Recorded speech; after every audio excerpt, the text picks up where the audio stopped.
Hey, this is Danielle. Welcome to the free video.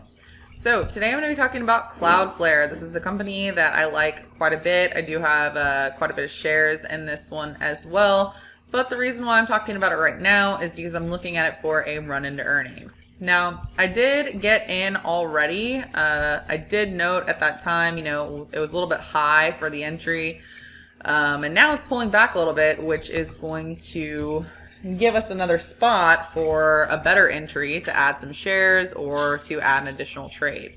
So when I'm looking at this ticker overall, I like the way that it pulled back to the 8 and the 21 EMA. You also are within the hot zone. On average, this thing moves higher by about 14% prior to the report.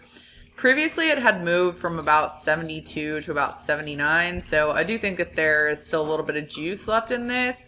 You can also see that the 8 days prior to the report is also a time where you do typically get some price movement as well. So the move in this one might not be over.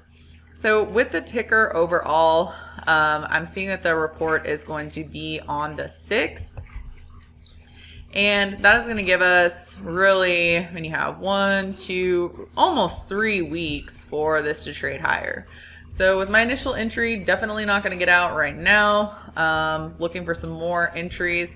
And I'm going to be trading this one in my earnings class tomorrow. So if you want to check out the class, you can go to simplertrading.com/earnings. You can find this page right here. I'm going to be having live trading Tuesday, Wednesday, and Thursday, and definitely going to be getting some more entries there. Other than that, I hope you have a fantastic rest of your day, and I'll see you in the next one. Without Simpler Trading, I could not have financial independence. This is one of the best investments I ever made in my life. It's helping me find consistency. It's one of the things that won me